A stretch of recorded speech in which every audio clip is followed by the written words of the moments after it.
Howdy, y'all. Choral Lit in Quarantine. This is for the class on Friday, April the 3rd. We're going to talk about Requiems or Requia and specifically about the Mozart.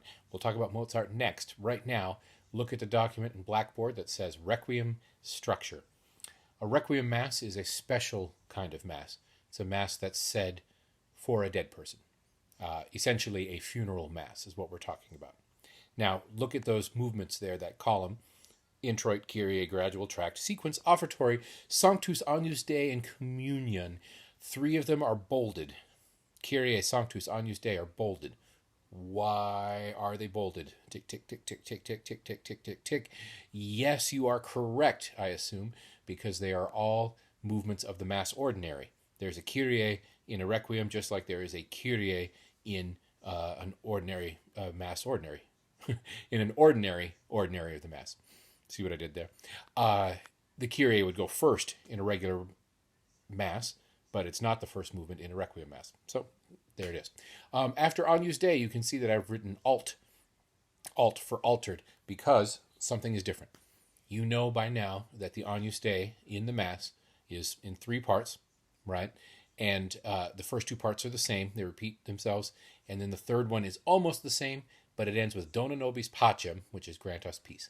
In a Requiem Mass, the Agnus Dei, the final phrase is not Dona Nobis Pacem, it is Dona Eis Requiem, which means grant them rest, bringing us back to the purpose of this piece, right?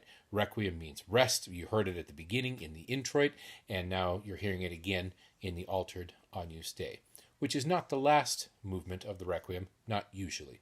You can see that I've listed down there some extra things that are added. The Liberame is technically something that is said on the way out as the casket and the pallbearers are processing out of the church. Sometimes the music is included in a Requiem Mass. In Paradisum are the words that are said at the gravesite. Not technically part of the Requiem Mass because that happens in the church, but some composers have added it and to quite beautiful effect. Sure.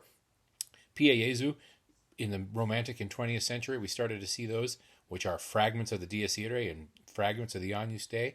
Well, okay. You can see that there's a little more freedom in a Requiem Mass than there is in trying to write a legit Mass Ordinary. There's some things that you can justify adding in because they're part of the whole experience, not just that Requiem right there. Look back at the middle movement, the one called sequence. By the way, I put gradual and tract in brackets because we don't always have them. Sometimes they're there, sometimes they're not. Sequence, Dies Irae. Sequence is a generic noun. The Dies Irae is the most famous of the sequences. You probably ran into that word sequence in music history.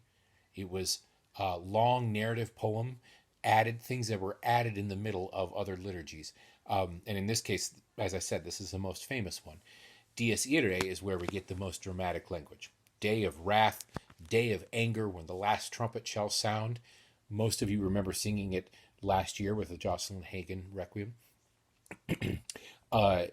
This, you can tell a lot about how the composer is approaching the Requiem Mass based on how he or she treats the Dies Irae.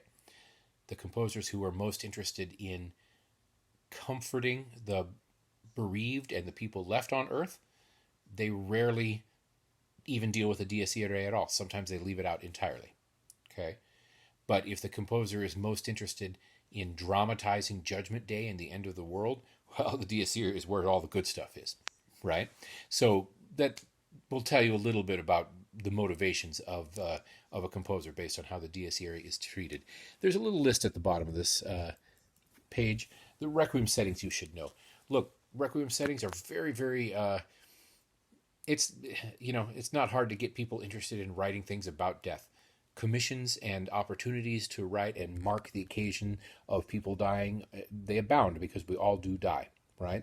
Not to mention the drama inherent in that situation is attractive to composers, just like it is to sculptors, painters, and writers. All right. Mozart, we're starting with the one today.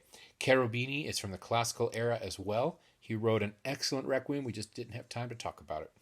Berlioz and Verdi wrote big, gigantic, awesome requiems with extra brass bands and so much drama.